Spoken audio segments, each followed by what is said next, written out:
Good morning, ladies and gentlemen, and welcome into a new edition of the Batter Up podcast, sponsored by the Dugout of Millwood, here on the Sports Insanity Network.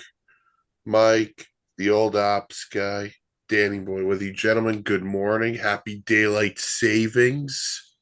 Yeah, I feel a year.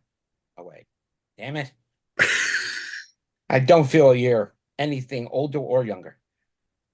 Yeah. You feel status quo? Yeah, that's where I'm at. The status quo.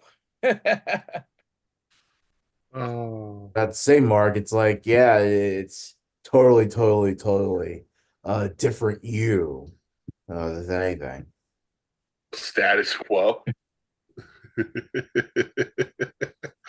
All right. Ugh, Well, it means it's going to be lighter out, which means baseball's coming. Yeah, So, thank what is God. it what is it like a 7 p.m. sunset? Before you know it's gonna be 9 o'clock sunsets. It's great. yeah. You guys have never lived in Michigan, but No. 9 quarter to 10 o'clock sunsets are the fucking best in the world, dude. It's light out the entire day. It's unbelievable. I recommend at least spending some time in the Midwest where it's light out for the entire day, like literally. I'd love to go to the Midwest. Are you kidding? I think it'd be fun. Yeah, I that's did have a layover in Chicago, but it only gave you time to walk around the airport. especially during baseball season, which is a couple weeks away. Yeah. Now we know it. Speaking of the Midwest, we're going to cover both the AL and NL Central this week on the program. What the? I feel weird saying word program, but that is what it is. Well, yeah, I guess.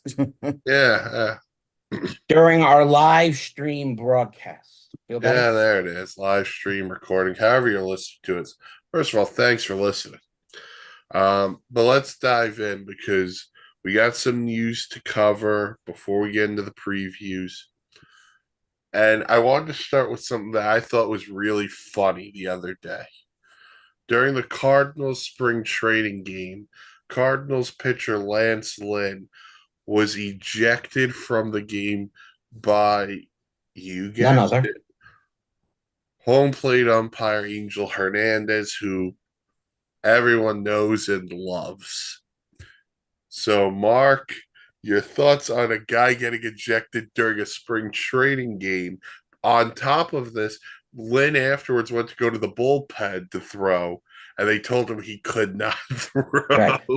in the bullpen. Rarely you see the same guy ejected for twice in one game, but this you can't tell me that Angel Hernandez belongs in the major leagues at all.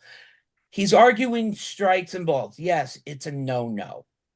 But if you looked at a lot of his pitches and you had to look at it in the not to degrade how we see it or we report it, John Boy had some great views and angles of it.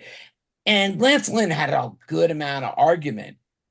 He was tossed, and it's like none other than Angel Hernandez. I don't think any other umpire would have thrown him out for arguing a little bit.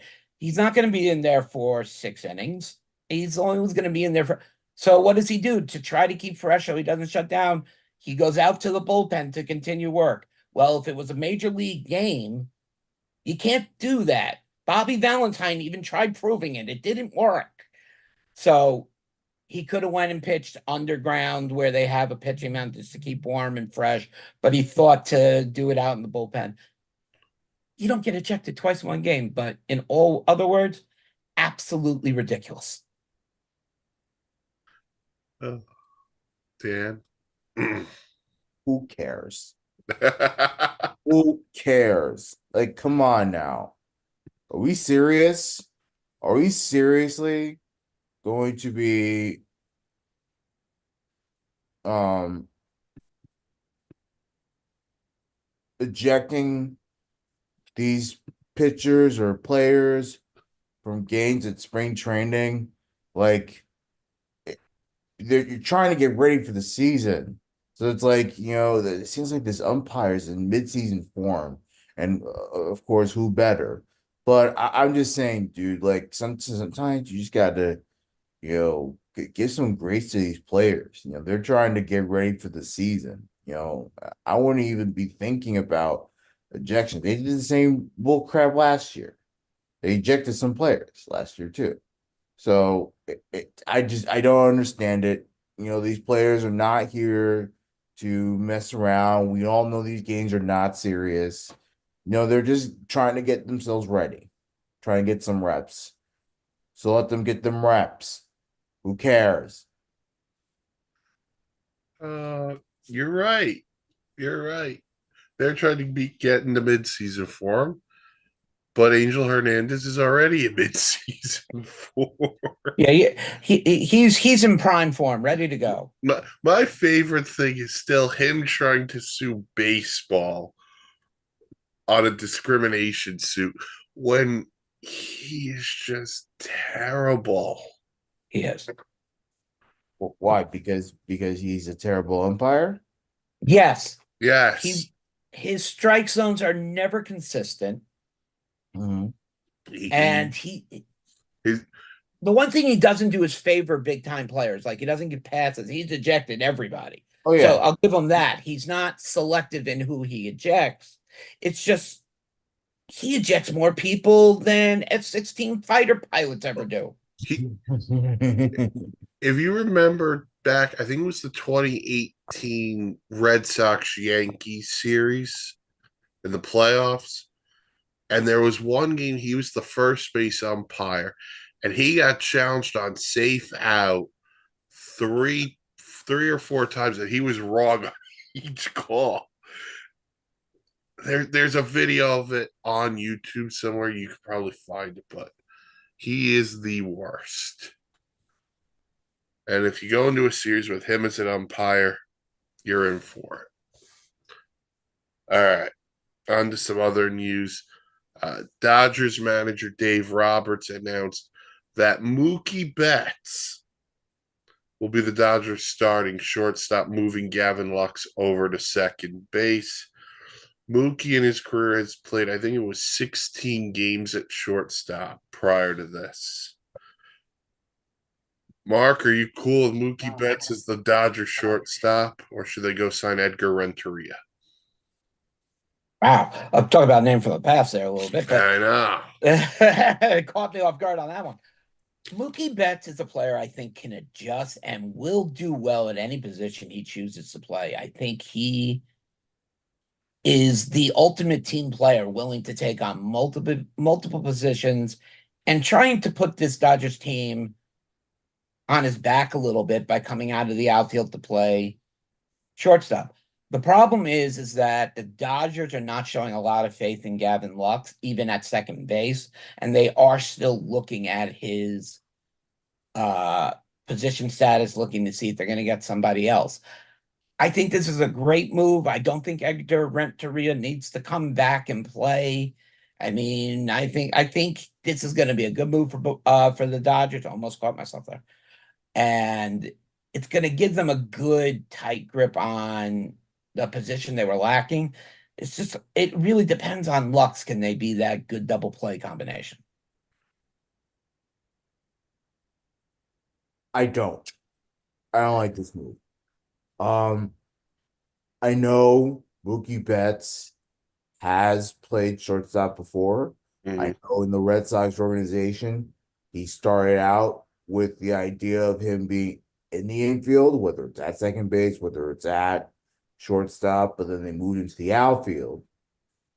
Um, Probably with good reason. Probably a better outfielder. Look, I know he's played infield before, so he can do it, but it doesn't mean that he's going to be the best at it, one. And two, the Dodgers are only doing this because they have the flexibility.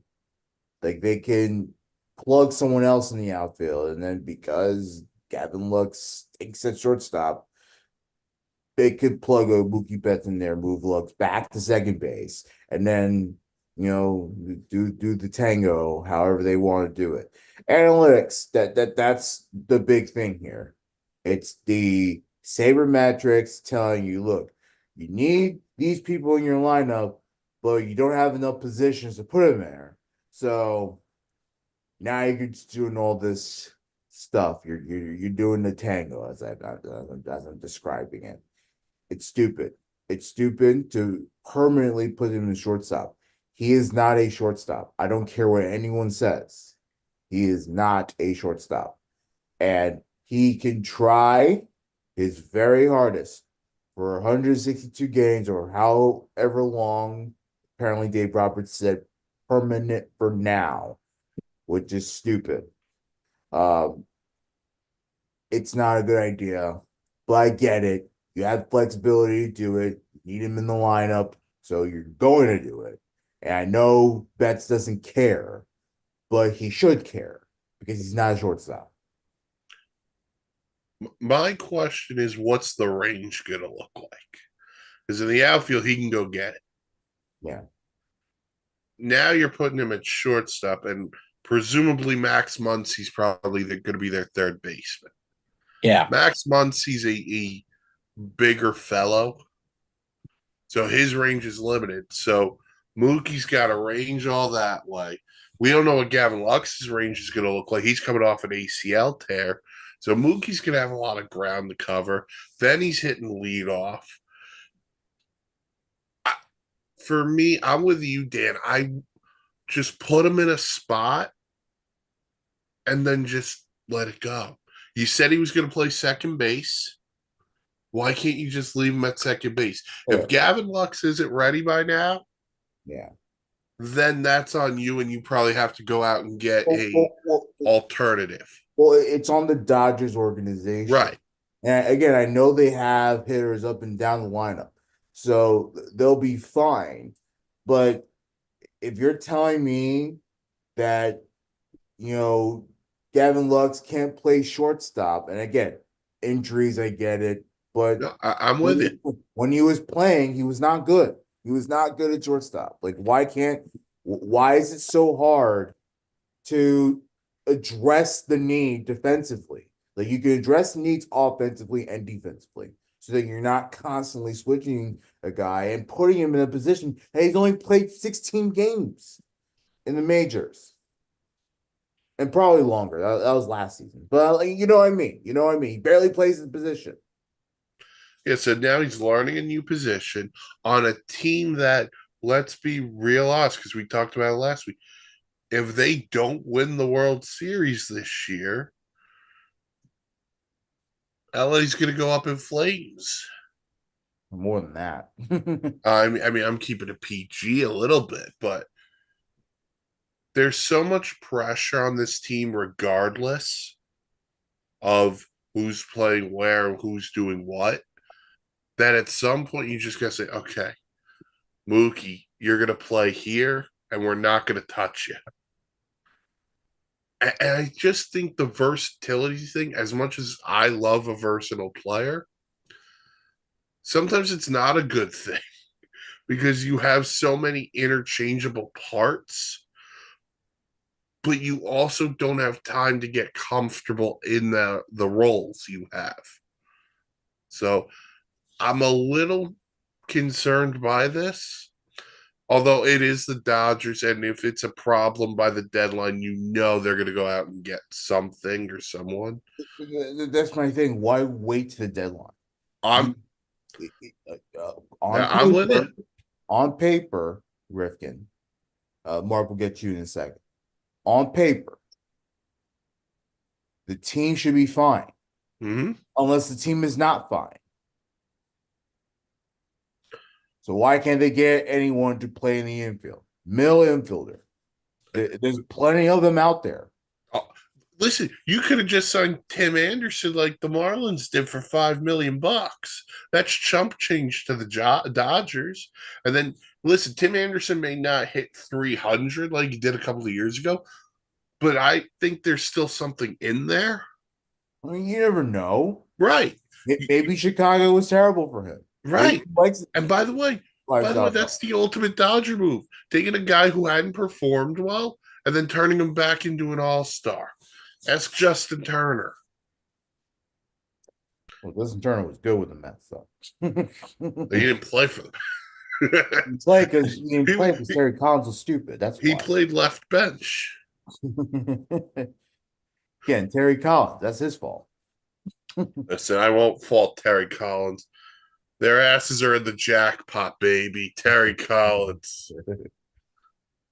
Take that, Chase Utley. You heard that growl. I hate that guy. You want to head in on this Mookie Betts thing?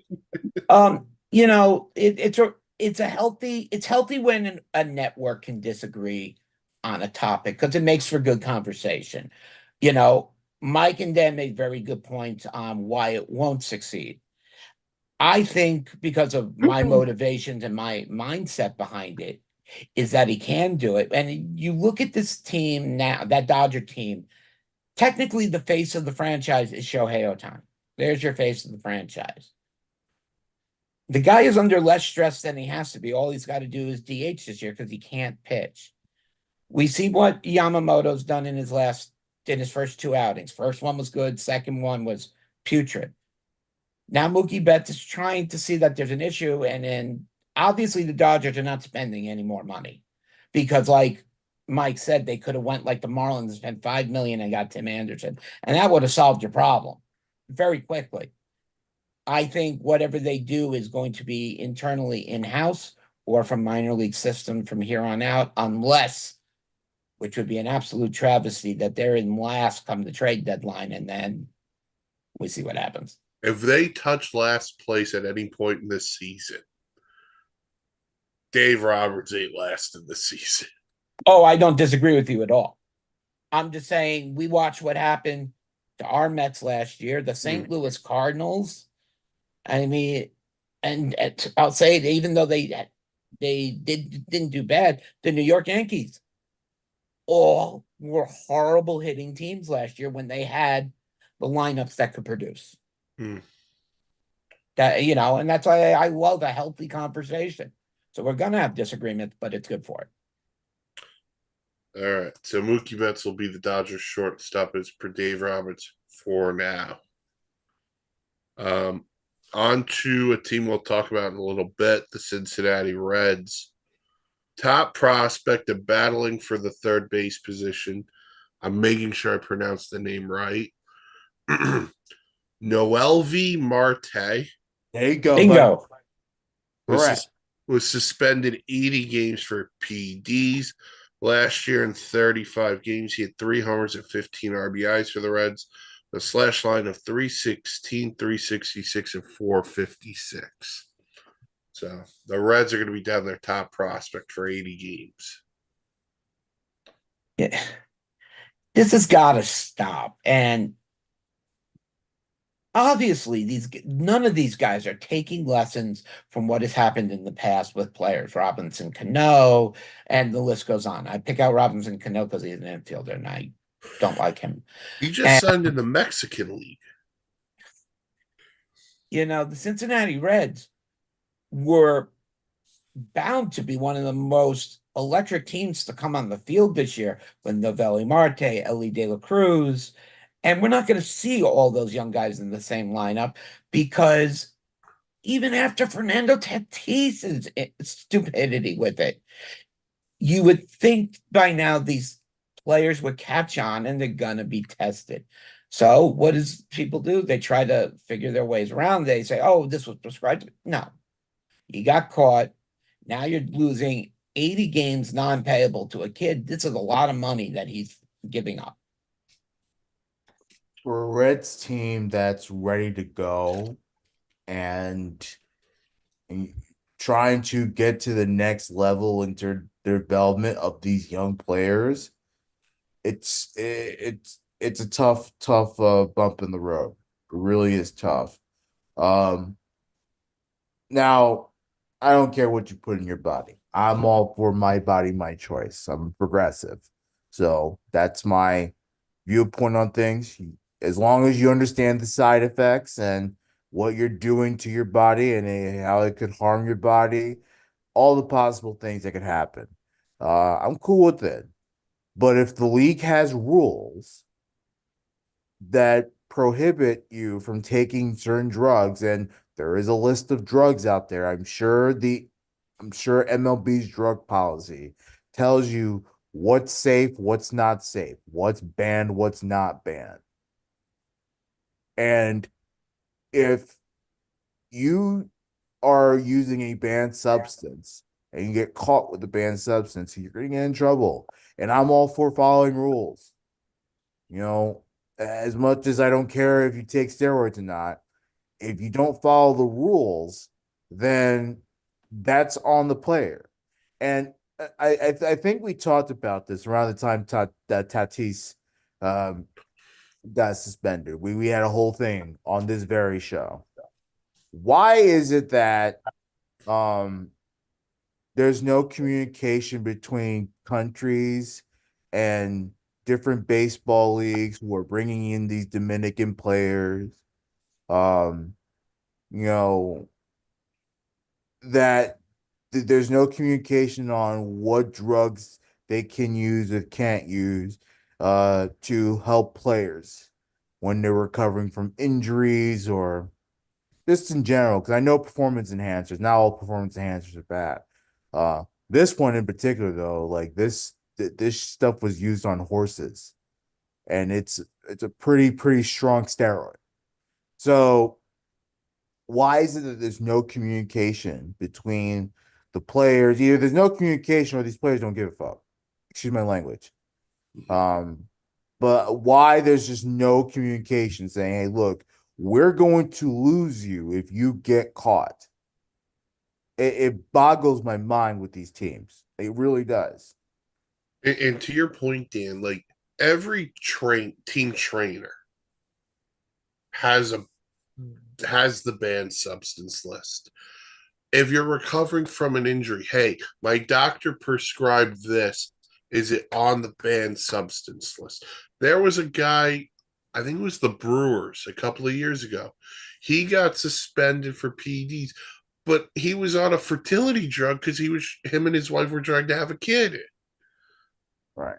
Like at some point, there has to be better communication from the players and the team trainers. There's to be better communication between the players and MLB as a whole.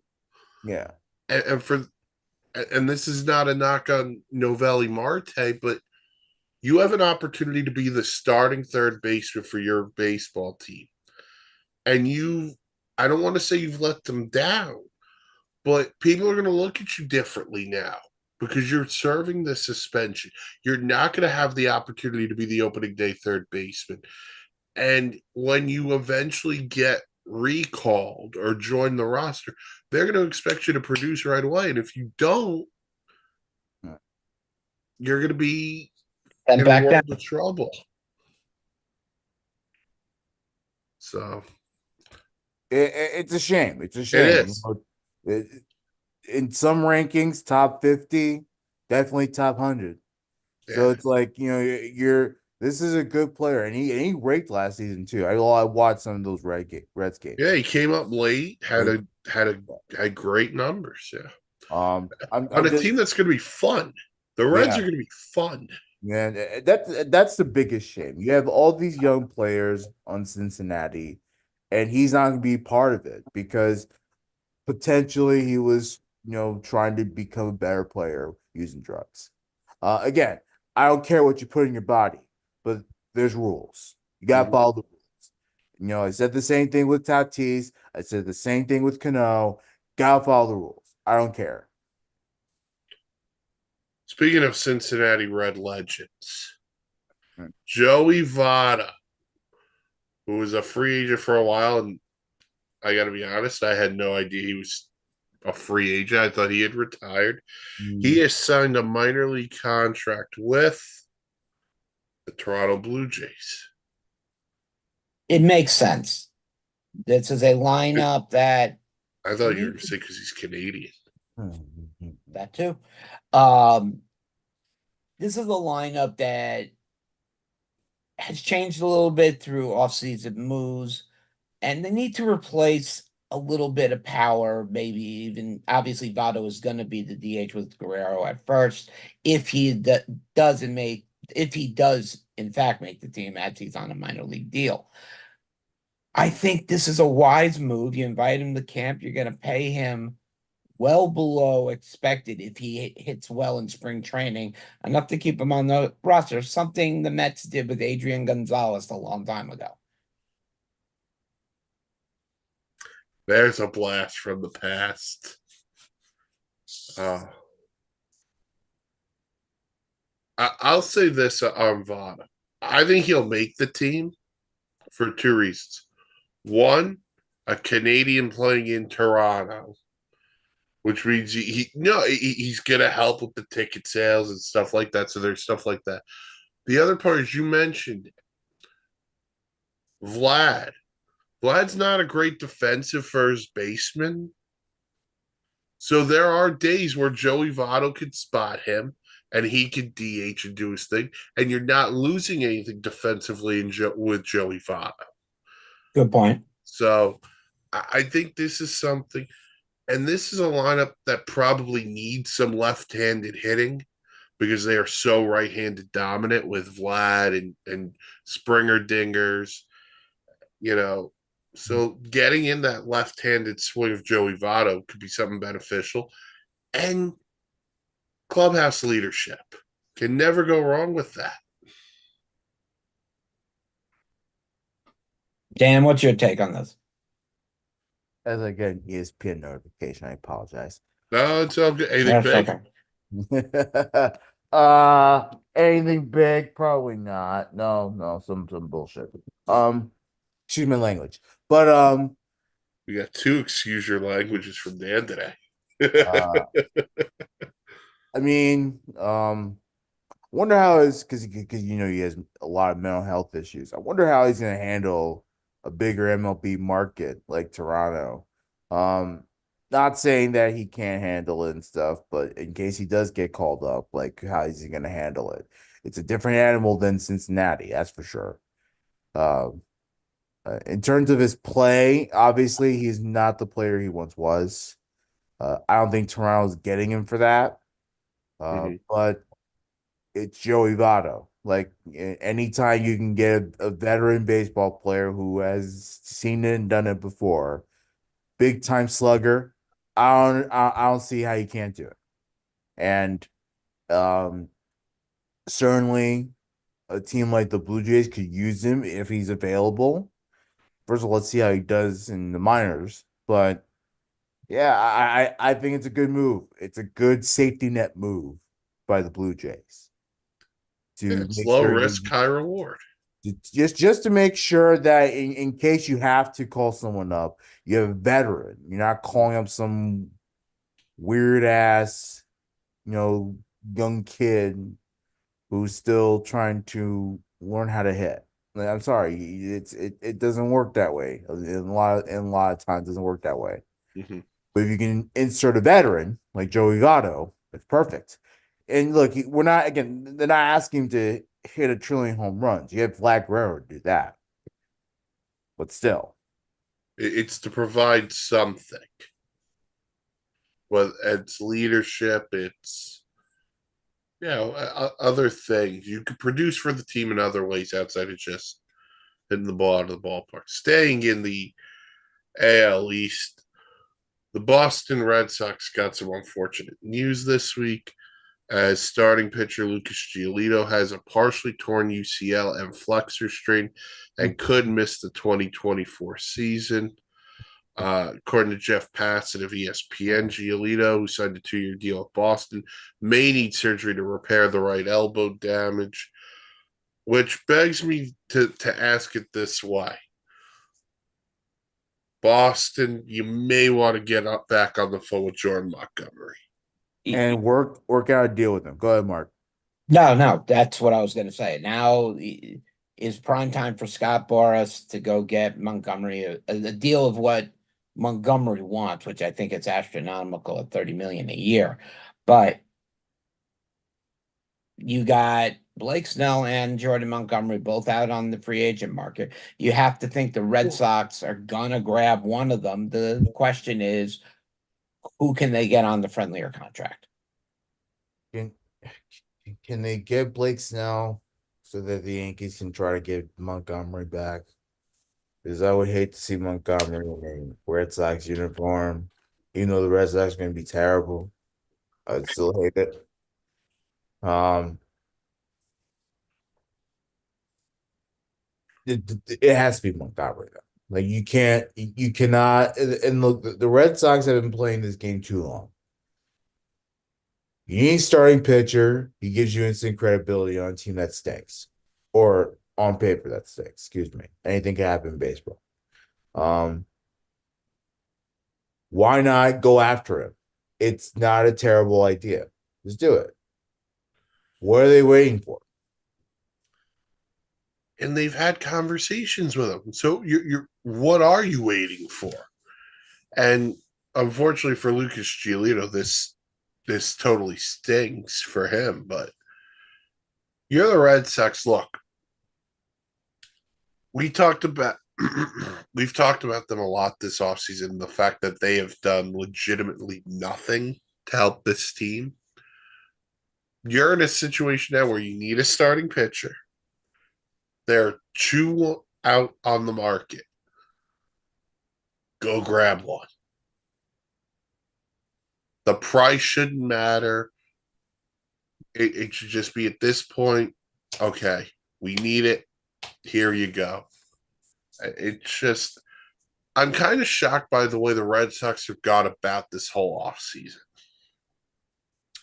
I I believe they thought they actually had a chance at Ohtani, so they were setting their sights that way. And when he went to the Dodgers, everything had to be shifted into plans C and D because players they then would have wanted are already off the market. But if plan A doesn't work, then go to plan B. We don't even know what plan B was because they've been rumored on so many guys then that it was just like, well, we came up with nothing. And then we have to pivot and go, hey, Lucas Giolito, you're a stopgap guy. Hey, this guy, you're the Red Sox feel like a team that they're in the middle. They don't know what they want to do. Do we want to go for it? Or are we trying to retool and rebuild? And they're weighing the options. But at the same time, you're in a market like Boston, and you can't do that. You have to pick a side. So that's the frustrating thing for me about the Red Sox entering this year. By the way, spoiler alert, we're going to do predictions in 2 weeks. I think you're looking at a Boston Red Sox team that will remain cellar dwellers in the AL East this year. But what are they selling? What are Well, they? you have to think Devers' contract is going to be an issue. Is going to be acquired. Devers himself. Well, he called out the ownership basically say I have no idea what's going on. And Dysfunction junction. What's your function? Sorry, Dan. You were saying something. I'm just saying, how can you know what's going on? Nobody knows. Nobody knows. Nobody knows what it's like to be the Sandman, right, Mark? I'm the old man. I don't know. I break out the Who, and then he goes with the old man Because I only like a few songs by The Who. Sue me. Oh, classic. All right. But like we said earlier, this is about the Central Divisions. We'll start with the American League. In the standings last year went as followed. The Twins won the division at 87 and 75, followed by the Detroit Tigers with a record of 78 and 84. Cleveland went 76 and 86. The White Sox went 61 and 101. And the Kansas City Royals are the Fighting Randy Marshes, 56 and 106 last year. Oh boy. So the AL Central that just has to have a team in the playoffs. The Twins did win their wild card series against the Blue Jays before running into the Houston Astros in the ALDS. Key additions for the offseason for the Twins: Carlos Santana, not the guitar player, and Anthony DeSclafani. So, Mark, as the Twins enter this season, who is someone you're looking for to watch, and are they still the best team in this division, and is it by default? I think you gave the answer right there. It's by default, but the person I'm watching this season to have a good year is going to be Johan Duran as the closer. I think he has an opportunity to save between 25 and 40 games this year. And yeah, I know that's a broad number, but this Twins offense can do it. Their defense is good, but it also relying on the ankle of Carlos Correa, injuries across the board, and their pitching rotation is not really the greatest. They have a couple of good names, Joe Ryan, Pablo Lopez, but in all, I think you have to see even rookie Royce Lewis has to step up this year and prove he can be a part of this team And be a Rolls Royce? and be a Rolls Royce. Dan, same thing on the Twins for you. A player just to in general. Player and something to discuss. Yeah. I mean, I don't know why, but this Twins team, this is a Twins team that won 87 games. So I don't know what you're gonna really expect much. I do expect a lot of more leadership from Correa. I think he's blown the ball a little bit. I don't know if maybe he needed Houston to sort of fuel his fire to, be the player that he is and everything. Mm-hmm. But since he went to Minnesota, he hasn't really been the same player. Not saying that he can't hit home runs. No, he's a bomber. Like he'll produce runs and he'll ignite the team. Like he's a great player. But I feel like the winning pedigree is not there. And he needs to teach these players how to win. Isn't that like part of the reason why they brought him to Minnesota? Yeah. Was to teach these players how to win. So teach them. He hasn't done that. It's sort of kind of lackadaisical. So he has to step up big time. Really does. For me, it's Byron Buxton. We know how good he can be when he's healthy. He's just never healthy. And that's a massive issue because he's the total package: power, speed, great defender. And the other thing, and Mark, you mentioned it, the rotation. It's so iffy, questionable. It's Pablo Lopez had a great year last year. Sonny Gray had a great year last year. Sonny Gray left. So now I'm relying on Pablo Lopez, Joe Ryan, Bailey Ober. I don't know. Maybe they're going to call Johan Santana to pitch for them as well. Yeah. I mean, you mean tell me you can't find a pitcher that can at least give you a quality and not give up runs? I mean, there's plenty of those types of pitchers out there. And do their farm systems not include pitchers? Like, what's the deal with the Twins? I will look up their farm system. It's a legitimate question. I'm just saying, like, the rotation cannot. It's not a bad rotation. But you lose Sonny Gray, which stinks because Sonny Gray was actually really good. So now those are 20 or so wins or less, more like maybe like 16, 18, one of those things that you lose. So now someone else has to step up. Okay, so from MLB.com, their top pitching prospect is a guy named David Festa, whose estimated of time he could be called up is supposed to be this year. We'll see. So They might need it. they So may need David Festa. Now I have to make sure he's a starter, not a reliever. So I'm double checking that now. I don't want the highlights. it, Yeah, it just tells me he's a right-handed pitcher. well, that doesn't really say That much. really doesn't help me. um, well, whoever this guy is, I'm sure he'll be an impact guy. Um, but they need a big time starter. They don't necessarily have that. Yeah. Yeah. Like if they were the team outside of Baltimore who said, "Hey, Milwaukee, what's it going to take for us to get Corbin Burns?" Then you could sit there and say, "Okay, now the Twins aren't fooling around. They got themselves a big game pitcher."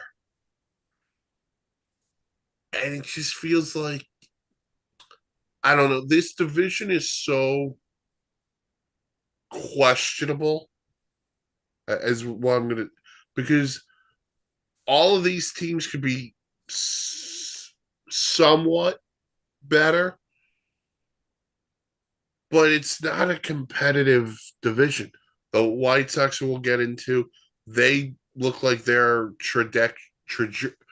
trajecting downward as for a rebuild situation.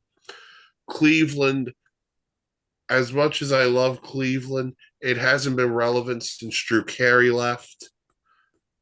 The Royals are on the uprise, but who knows? And then you got the Detroit Tigers, who last year finished in second place. They added to their rotation in the offseason. They added a veteran in Kenta Maeda. They're taking a flyer on Jack Flaherty. They added a great mustache and Andrew Schaaf into the bullpen, and they added Mark's favorite player from the Mets a couple of years ago, Mark Hanna. Can do. Can do. I'm sorry. Mark Canna, I love to watch play. He was a good ball player. If they can get anything out of the young guys, Spencer Torkelson, who had a great end of the year last year. Listen, I'll be the first person to say, I think AJ Hinch is a great manager. I don't care about the trash can stuff. I think AJ Hinch can manage his butt off. I like the Tigers. Man, I never thought I'd hear Mike say that. I like the Tigers. Now, you look at the lineup, and Mike mentioned Spencer Torkelson. He went through their rotation between Screwball and Medea, Kente Medea. The name I'm looking at to make I think one of the smartest moves they made before I give my pick is they went out and they grabbed Gio Urshela again before you could have went anywhere else. I think he's still unproven, and I think he has talent. It's just he's got to get a little bit more experience, a little bit more time to be able to learn and play on a different level. And then the name I'm looking for to have a huge season is rookie Riley Green. Wrong guy. Riley Green. This kid's got power, he's got defense. Um, his rookie cards sell well. So, you know, he's got a real chance to make a name for himself this season. So, I mean, playing with this lineup, like the Cincinnati Reds, I think the Detroit Tigers are going to be a fun team to watch.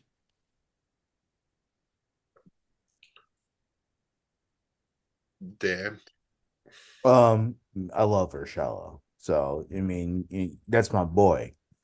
You know, he helped. He guided the Yankees at third base when they didn't have a third baseman. So I was, and he hit well too, which was shocking because in those other places before New York, he didn't hit well. With the Twins, he was okay. Obviously the production wasn't quite there, but he was okay. He still did his thing, hit 285. And it goes to the Angels, who They only had him for a few games, and he broke his pelvis, and he's out for a year. So now, of course, with the Tigers, who let's look up and down the lineup. Gio's probably going to be lower in the lineup by projections. Um, I'm still shocked to see that we're talking about Torkelson and Riley Green as like the gold standard when it should be Javi Baez. Like, why isn't Javi Baez? And I get that he hasn't really shown much, but you signed that guy to a massive contract. Like, for the Tigers to have that pivot kind of stinks. And he's gonna have to have a big year if they're gonna want to contend. It has to be Javi Baez, Torkelson, Riley Green. Has to be those guys. And look, there's no shame with those two players. They're Yeah, good players. But Baez, man, come on now. that's legend. He's the guy. Yes, the thumb down man. Oh my God. The Tigers are projected to be in the 80s in terms of wins. Like, if not that, maybe upper 70s. And he'll have a good I shot at like that. where this team's going at. I really do. And they've built it the right way. They've built through the draft, development, and they've gone through free agency when they felt there was a need. Javi Baez, they thought, hey, that could really benefit. It hasn't yet, but it could this year. Yeah. And I love how they're being patient with AJ Hinch Yeah, because that's huge. That's a manager you don't want to just lose. yeah. To whether it's a winning ball club or a ball club on the verge. You don't want that. You want to make sure that he stays with the organization through thick and thin. And he's going to look it once the Tigers know when they hit it, he will be there and he'll be the good manager that he is, the World Series manager that he is. And just off that point, then think about how the Astros were built.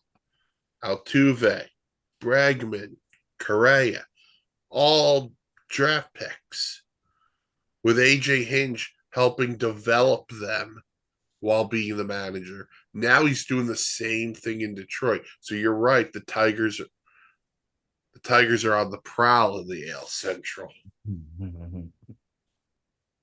All right.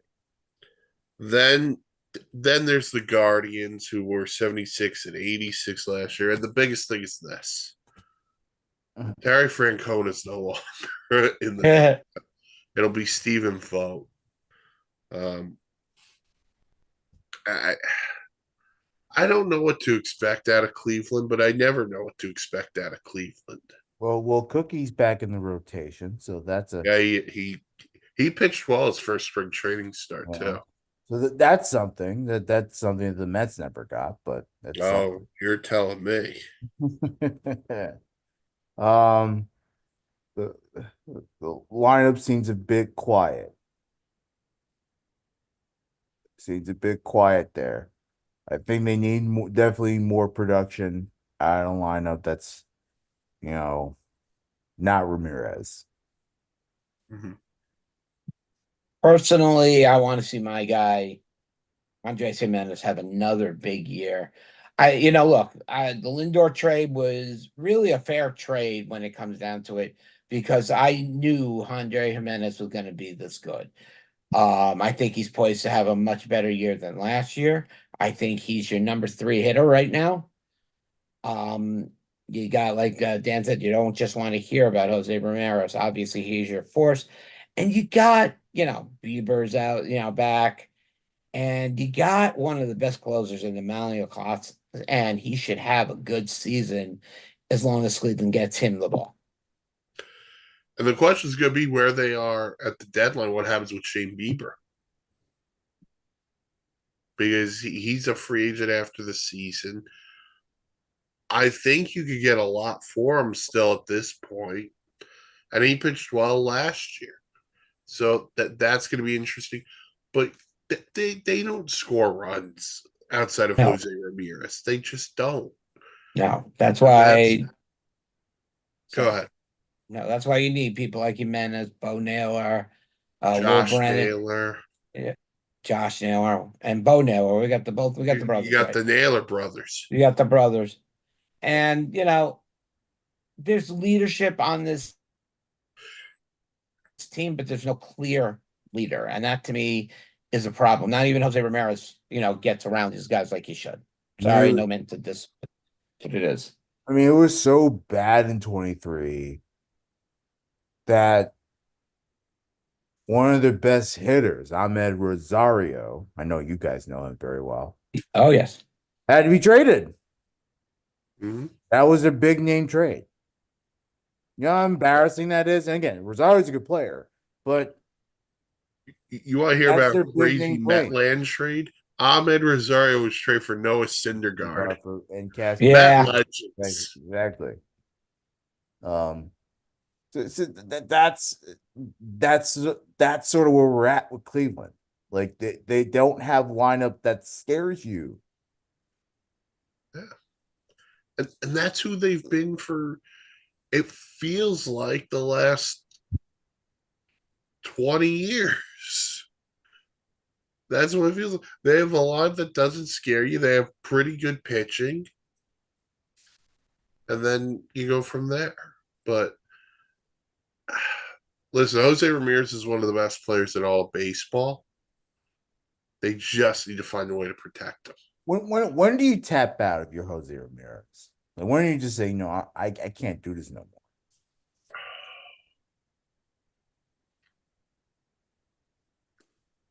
more? Man, that's a good question. Look, Because I would have thought it was after, before he signed his contract extension, I would have thought he would be like, okay, yeah, I'm later, guys. Now, No, he's not a journeyman. He's not going to be. I mean, I give him credit. no, I give him credit too. I mean, it's just at some point they're gonna have to add bats around him Agreed. before it's Bats too around him, late in his career.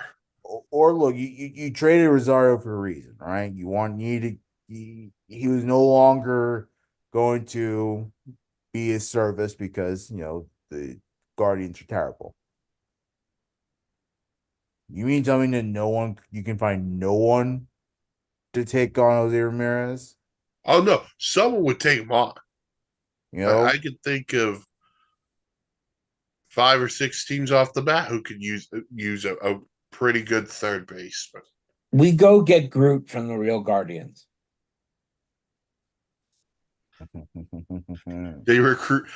Listen, I don't know if this is a thing in Cleveland, but y'all need a Guardians of the Galaxy giveaway night.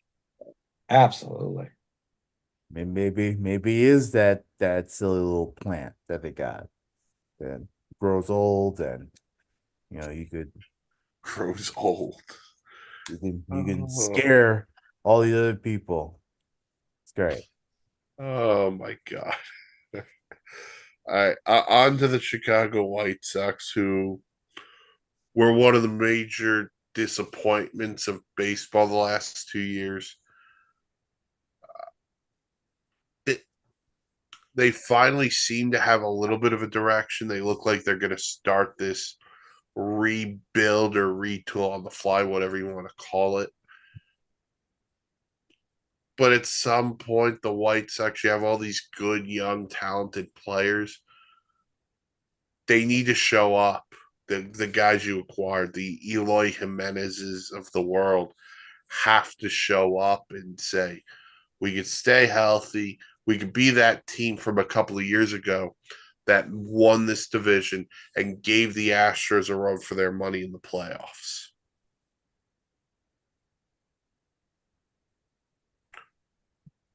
Mark.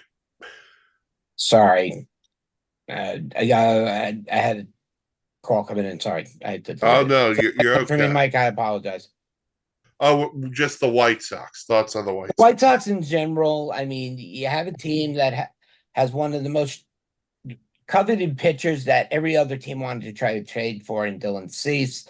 You got a nice line. You got really a hodgepodge of Mets write-offs, Brave write-offs, a lot of NL East write-off with Flexen and Fed. You got a lineup that just got rid of Tim Anderson to move on to try to bring someone else in. They brought in Paul DeJong to take over.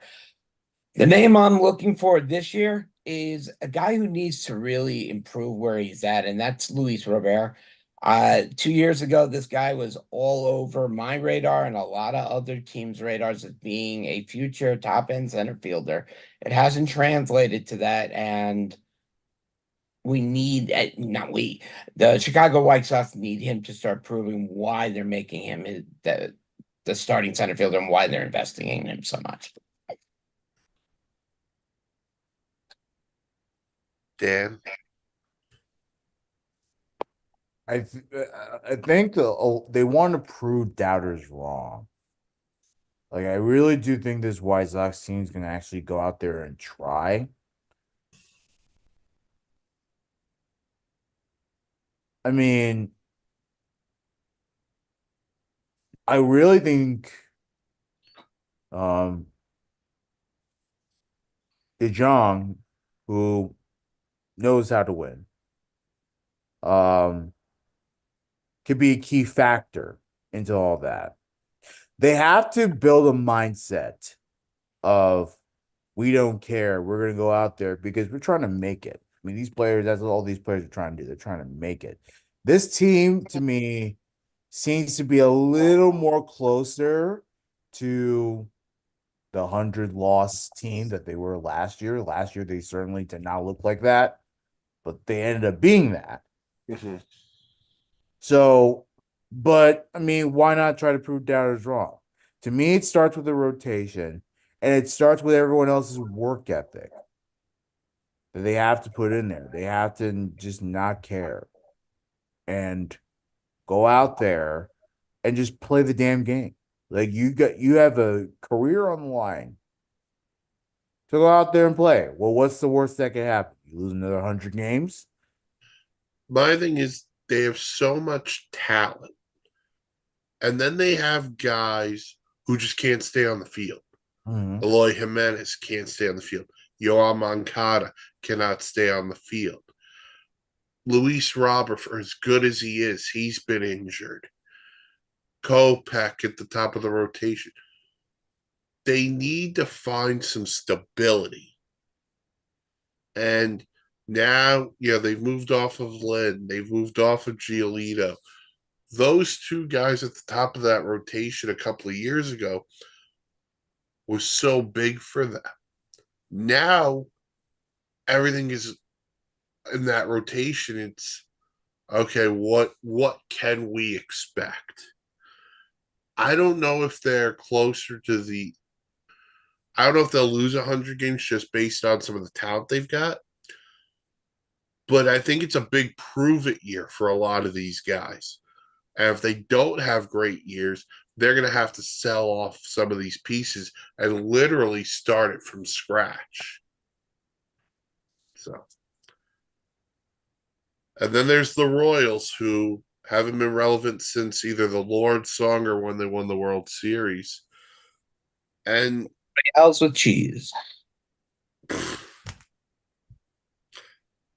But listen, the Royals added this offseason. They signed a Seth Lugo to a nice contract, Michael Wacha in the rotation, Hunter Renfroe to the lineup.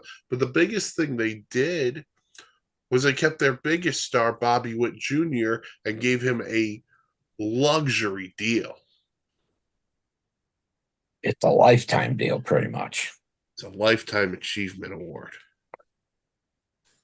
Kansas City Royals, we're not expecting a lot, but they're another team that are going to be fun to watch. A lot of young kids, and I like to use the word kids coming out. Mike mentioned Bobby Witt Jr. You have MJ Melendez is this year, and you got some experience behind them with Salvi Perez and Hunter Renfroe will help lead these guys and try to get a cohesive season done.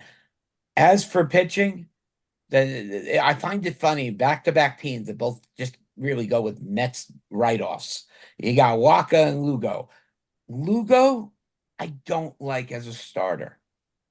I don't think he has the stamina to go 6+ innings. He's a great first man out of the bullpen, long reliever, but he's also good for an inning or two.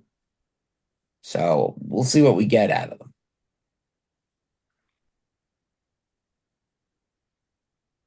I think the Royals are set up to really make some noise. I don't know they'll win the division. I think the Twins are better. But this team can grow into one of the biggest powerhouses in baseball. I truly believe that. I think that sort of um future is definitely there for them. It's bright. Um the biggest thing, Rifkin said he nailed it. You gave a an extension to Bobby Witt. He's gonna be there for pretty much a decade. Like you're gonna have this guy for a long time. It'd be an absolute travesty to not build around him. Someone who's getting better year after year after year. So the Royals are in good shape.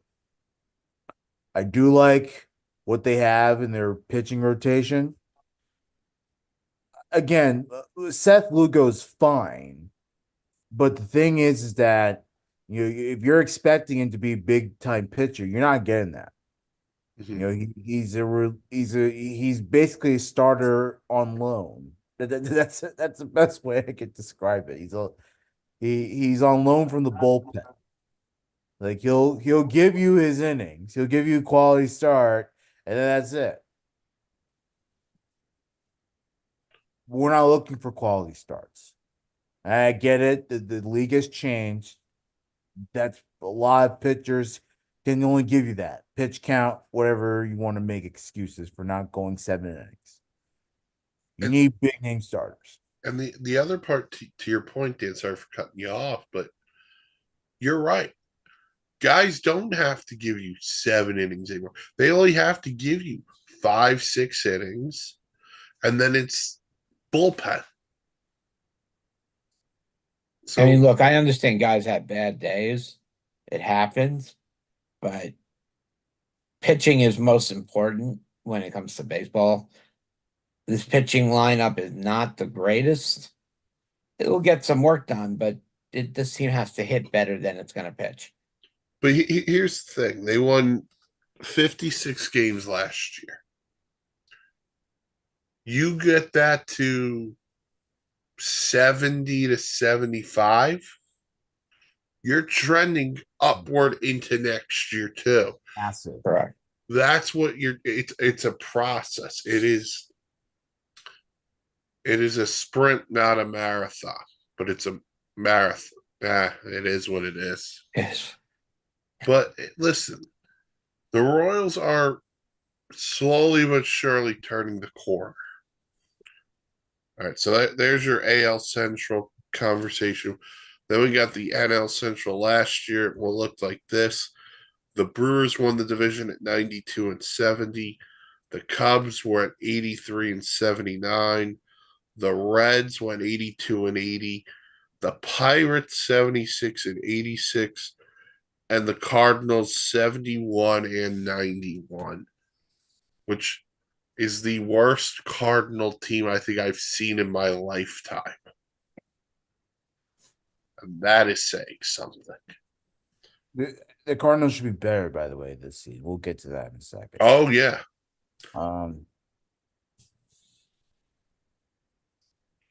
But the Brewers marked the biggest question. They had a Rhys Hoskins. They had actually Met and Yankee legend Gary Sanchez as well. But the biggest question is Craig Counsell's now gone, and he went up the road to Chicago. It doesn't take anything really away from the team. The loss of Craig Counsell, not to get anybody wrong. Craig Counsell is a great hitting coach and whatnot, but and overall manager. You look at the Milwaukee Brewers, and the biggest name obviously still on there is, good old man Christian Yelich. But I'm looking for a lot of young guys on this team to just get their name into the flow, and nothing more better, great English. Nothing better than watching Jackson Churio this year. He's gonna be fun, he's gonna be electric. He to me is the next Ronald Acuna.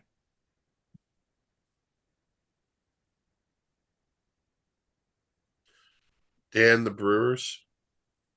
Well, this is gonna be uh first time manager Pat Murphy.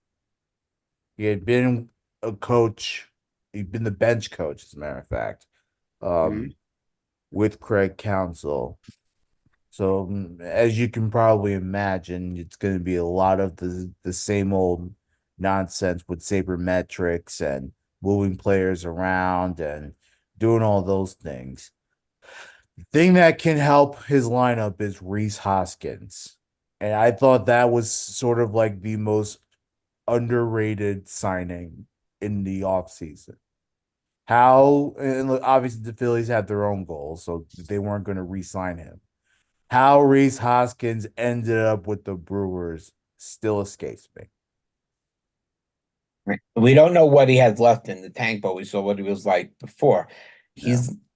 He's not going to DH. It looks like he's set to play first, and Darius Sanchez will DH in this case, especially when you have Wilson Contreras behind the plate. Yeah, the thing about me for the Brewers is they have a lot of ifs. If Christian Yelich stays healthy, if Pat Murphy can do well behind the bat, do well in the dugout. But the biggest thing for me is Brandon Woodruff's not going to pitch this year, according to all reports, and Corbin Burns is no longer there. Can Freddie Peralta be the stabilizing force in that rotation that it's going to need? That's a big question mark. But they do have this outstanding bullpen headlined by Devin Williams. So I'm very much intrigued by the Brewers. Then you got the Cubs, who, like we mentioned, hired Craig Counsell, brought in Shota Imanga from Japan and Hector Neris for the bullpen. The Cubs are another one. They're just they feel like Mark. They're on the cusp of something pretty big. And every time they get close, it gets ripped out from underneath them. Whether it's by a cat, a person, whatever, it doesn't matter. The Chicago Cubs, unfortunately, for Jameson Taillon, who's on the disabled list right now, doesn't I don't know if he's going to be ready to start the season. This is another team with a lot of no names. Mike had brought up they had signed the kid from over in Japan, and that's not the only answer. They brought back Cody Bellinger, which I wanted on the Mets, and I think this is Bellinger's time to prove that he can perform on the numbers he had like last year. He's going to need those type of numbers to prove that he can keep this contract, and it's a friendly contract for him. Seiya Suzuki has to do a little bit better, and then as the pitching staff looks otherwise, it's a lot of other names, like Mike said, Shota Imagana, Justin Steele, Kyle Hendricks. It's a solid rotation, but they have to be able to put runs on the board, and they have a lot of young guys, especially Christopher Morel's rookie starting this year. Mm. The I mean, getting Bellinger back is the biggest thing in my opinion. Because you can take all the names that Mark just said, and Bellinger just elevates that team. He does. This is probably some of the best baseball we've seen out of Bellinger since his early years with the Dodgers, Mm-hmm. which is a great sign if you're Chicago. Um, as much as I love Craig Counsell, I think he's a fine manager, despite the fact of the system that he comes from with the Brewers. Um, I think it doesn't ride on him. It rides on the players that are gonna play for him. I think the big thing for me is the rotation. The guy from Japan and manga, question mark. Kyle Hendricks, as good as he's been in the past, question mark. No, keep going. And then they lose Marcus Stroman. He opts out, he's gone. It's Justin Steele and a bunch of guys. And that's just for me that the one thing I love them bringing back Bellinger, but they could have used another starting pitcher as well. Well, there are still two out there. It's not over yet. That's the You thing. could grab one. They're out there. Like, come on Sneak one now. in, Cubs. Like, I talked about how I talked about how the Red Sox would get instant credibility with Jordan Montgomery. The Cubs would be lethal with Jordan Montgomery. You And put him in, automatically he goes to the number 2 spot. oh yeah, and then talk about someone that wants to take it up to the Cardinals for trading him, even though let's be honest, like he had to get traded. Yep. The Cardinals are terrible, but like, yeah, why not? What? And again, it's not making or breaking for the Cubs. The Cubs will be. I think the Cubs will be fine. Mhm. Um, All right. So the lineup for sure has to play better. Do I think this team is better with Council? Maybe. I mean, again, it depends on how they play for it. because they spent a lot on Craig Council. Yeah. All I right. don't think he ain't going anywhere anytime soon. That's for sure.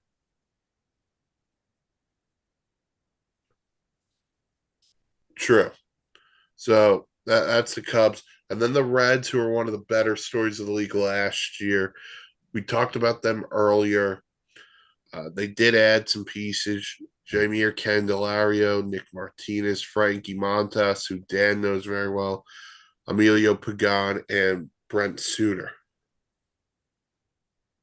I mean, I've been a Candelario fan since he was with the Tigers. I watched him a lot when I was living in Detroit, and he was a stud. So I love that signing. He may not be not the greatest player, but he's a good signing for what the Reds are and what they need. Any instant spark, Jamer Candelario gives you an instant spark. I agree. We again, the Reds are a young team. They're trying to make the next level. They're trying to elevate themselves, and they can. They probably will. But the thing is that it all has to come together for them in a way that excites you, but doesn't get you overexcited. That there's not too much you're trying to halt everything. It's gonna be hard for them. They're gonna want to win. They're gonna want to play their asses. And they're gonna try to exceed expectations. We gotta hold it in a little bit. You're Cincinnati. And those expectations, Mark, are risen but because of what they did last year. Yeah, I mean, you can't say it's not. I mean, the one thing everybody's looking forward to is watching Ellie De La Cruz. We're unfortunately not going to see Novelli Marte, as we discussed earlier. But the team still has a lot of big names, and one of them being Christian Encarnacio Strand, who had a great last year, and I think he's gonna really have a breakout season.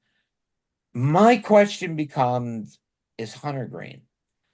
And I have, watched him through the minor leagues. I mean, this guy's got a fastball that I don't want to even be 10 feet within the batter's box when that thing comes at me. The problem is he's been injured. He hasn't been able to last as a starter. And the option to make him a long reliever, short term, like Seth Lugo, was on the table, but he didn't want it. So,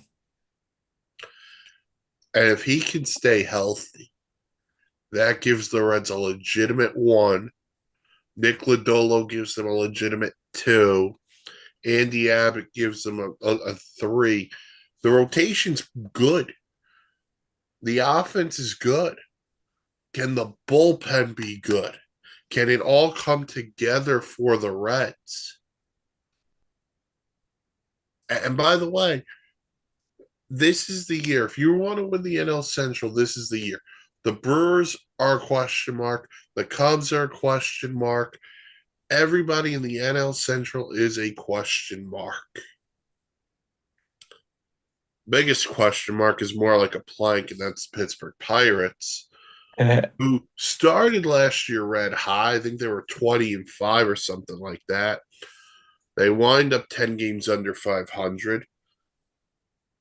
They added some guys during the offseason. They added Aroldis Chapman, Rowdy Tellez, Marco Gonzalez, and Martin Perez.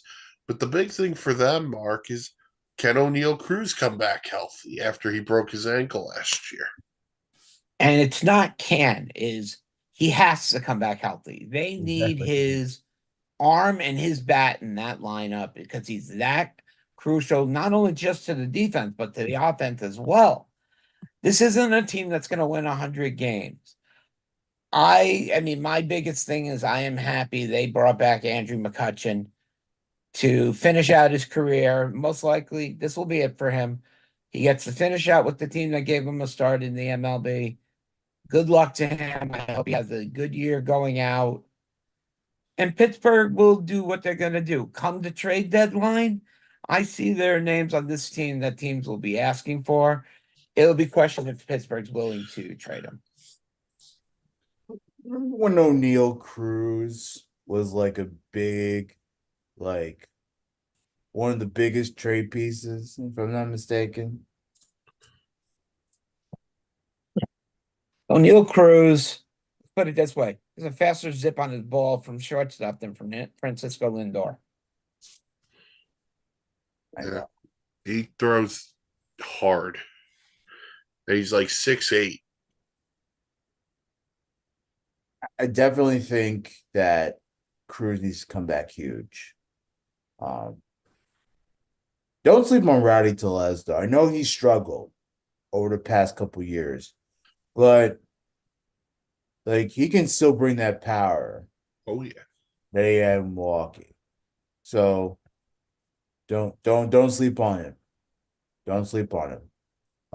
It's a short ballpark in Pittsburgh. Especially to right field. And so that's huge. Huge for lefty. So just keep that in mind. I thought the Aroldis Chapman signing was interesting. It certainly gives them big presence in the bullpen, if not as a reliever, setup person, definitely as a closer. I think that's the idea. By the way, you talk about journeyman. Aroldis Chapman is the ultimate journeyman. Yeah, he's become the ultimate journey. Yeah. Other than that, I really don't expect much else from Pittsburgh, other than here and there they'll probably have a nice highlight or two, and then we'll celebrate that, and then they'll suck again. And you brought up Chapman, and think of the back end of their bullpen now because you got Chapman, and then you got David Bednar, who's one of the best of the businesses at closing. So this is a team that has some potential, but they have to show it. The Reds last year at least showed you they could go over 500. The Pirates haven't shown us that yet. And they got off to that great start last year, but they need to find a way to salvage it this year. And then, like we said before, the Cardinals finished in last place. They had Sonny Gray, Lance Lynn, and Kyle Gibson to the rotation. Gray, I believe, is already dealing with a hamstring issue. Yeah, he's currently out. At least they haven't made an announcement if he's going to make opening day yet. Yeah, so I mean, he should if he misses time. It really shouldn't be anything crazy for And it him. probably won't be, but Yeah, for hamstring shouldn't be anything crazy. Um, the Cardinals should be better than they were last year. I think last year disappointed everybody. the Cardinals have a player on the team with the best name in baseball, Lars Nootbaar. I mean, the greatest name in baseball right now. Let's face it. I look at this team, and this team has to be a complete 180 of what they were last year because this team is built to win. It's not built to go sub 500. And this year, I mean, still got Arenado and you still got Goldschmidt. You got Wilson Contreras behind the plate, and you've got two very dominant rookies that I am really looking forward to see. Yes, for the baseball card factor, but also for the fact that these guys are going to be electric, and Jordan Walker and Nolan Gorman. Yes, both played a little bit last year, and we saw the little bit of spark that Jordan Walker can provide. I mean, this kid can launch a ball. He's got a great defense. He's a solid runner. Nolan Gorman has been talked about for the last few years, and he's finally getting his shot to play a full season. And I think that's going to help protect Goldschmidt and Arenado in the lineup as these two key guys. another guy who's going to be key, and he kind of fits that same mold, is Dylan Carlson. I kind of forgot about him. Thank you. And they had this abundance of outfielders the past couple of years, and they moved out Harrison Bader and Tommy O'Neill this year got moved over out to Boston. So now Carlson and Walker, they're going to play every day. Gorman's probably going to play every day as well, whether that's second base or potentially outfield, who knows. But the key for me is Wilson Contreras. He had such a down year last year, whether it was because the pitchers didn't want to pitch to him, or they didn't understand how to pitch to him, or he didn't understand the pitchers. Whatever didn't work has to be fixed because you're right. They're not built to win. They're not built to wait for the future. They're built to win now. They signed 3 starting pitchers all over the age of 30.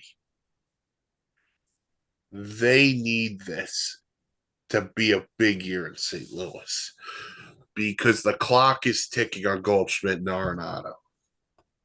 Yeah, well, I mean, Nolan Arenado, he's 32 years old. Ain't getting any younger. Yep. And last year's production, because I'm trying to be very nitpicky because of how good this guy is. He had 266, which is still very good, for a baseball player. Still very good.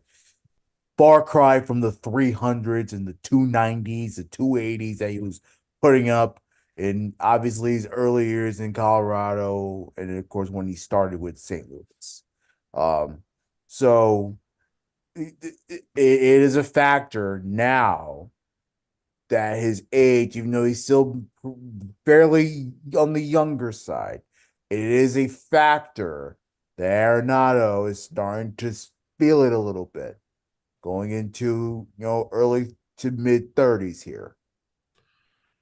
Not playing at Coors Field, that effect now is coming through. Yeah.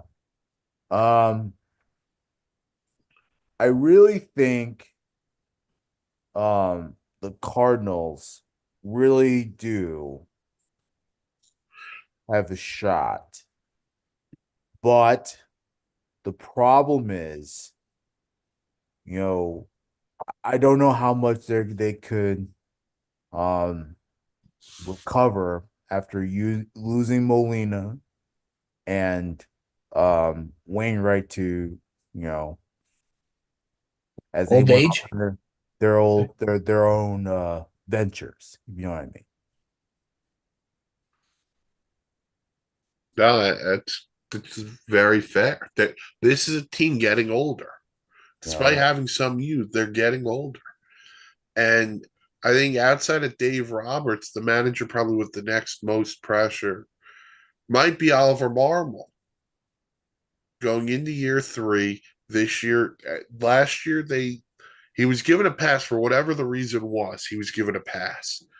But this team has to produce this year. again, that's sort of where we're at right now. What's life going to be like after losing two of the best to ever play in the organization? Three, if you include Wainwright. To retirement. Yeah. Okay. Okay. Sorry. Yeah. I forgot about Pujols. But that's the big thing. So, I don't know what this team's sort of identity is. I think they sort of lost that last year. Mm-hmm. They lost the Cardinal way. Let's fast forward to the trade deadline. Let's say the Cardinals are in second to last, not dead last. Of all the names we see on the list, who becomes expendable? I think they buy. They may buy for a starter. Well, but what I'm saying, if they're dead at second to last, if the record's terrible, who becomes it? I don't know. Nolan Arenado doesn't want to go anywhere. And he has an NTC along with Goldschmidt. So they would probably have to wait till the offseason unload one of those guys. Yeah. Possibly, but I could see a name like Walker or Gorman being moved for, like Dan said, a prime number one pitcher, because either one of them would be worth it. But they would need a young number one pitcher. Absolutely. I'm not talking like a Verlander or a Scherzer. Right. The problem, I hate to. You could argue a Blake Snell here. The problem with that is no team's giving up a 25, 26-year-old ace. Right now. Well, not just in general. Even if they suck, unless you know that guy's not going to pitch for you next year, you're not trading them. The only example we have of this basically is Garrett Cole when he told the Pirates, "I'm not re-signing," and they shipped him off to Houston. It's harder nowadays to get rid of young pitchers because of what they mean, unless they can find value. But with the Cardinals, what team is gonna go out there and be like, we want to work with the Cardinals right now? Like Atlanta's got Max Fried up after the year. They're not going to trade Max Fried for Jordan Walker. Walker's got nowhere to play out there with Acuna, Harris, and myself in left field. So I mean, I think this is really a trying time for the Cardinals for this reason. They went from being all in to being all in. They didn't go through a rebuild or a retool. They're just trying to just keep punching and going for it and going for it. And it hasn't paid off this time around. That's another good point, though. Like, would a reset be necessarily a bad thing? Look, and I get it. The Cardinals, look, St. Louis has always been a big time baseball town. They always want to win, and they've shown that many times that they want to win. But would it be such a bad idea to have that big time reset and get rid of the players and build from the farm? It's going to take a while. You probably have to take a similar approach to a team that we talked about earlier, the Tigers. You draft and develop at certain points, and then you have to be smart with your trade and free agent acquisitions. Now, they got lucky in both the Goldschmidt and Arenado deals where they didn't have to give up a whole heck of a lot in either one. So that was to their benefit. Now it's you have to draft and develop, especially young pitchers, because you don't have them at the moment. And when you did have them, they struggled. Jack Flaherty had one good year and then he struggled. Dakota Hudson was really good for a year, then he struggled. They have to find out how they can sustain success with young starting pitching.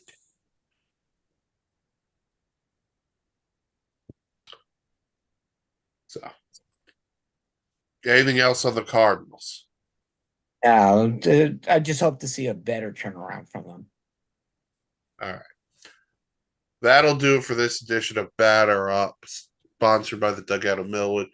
Check out the podcast wherever you get your podcasts. Check out the live stream on YouTube. We're live every Sunday. Whether Check out you all like the it other or not. podcasts. You said we're live every Sunday. I said whether they like it or not. Oh, yeah. Yeah, you have to. Well, if you don't like looking at our mugs, then you can just listen to the podcast wherever you get your podcasts. At Listen to all the other podcasts as well, wherever you get your podcasts. Check out the website, www.thesportsinsanitynetwork.com for great blogs, vlogs, planes, trains, and automobiles. We're on Twitter at @SInsanityReal. We're also on Facebook. But until next time, the old ops guy, Danny Boy Reginald, I'm Mike Rifkin. We'll talk to you next week when we preview the Eastern divisions in both the National and American League. which will get very hot and saucy in this room. It's gonna be a lot of fun. It's gonna be It's a going Oh, to be it's very gonna get- hot and saucy. Oh, it's going to get more heated than a sauna. They will be judged by a polar bear, Who comes out swinging? Francisco Alvarez. Will Smith. Okay. Talk to you next week, everybody. Yes.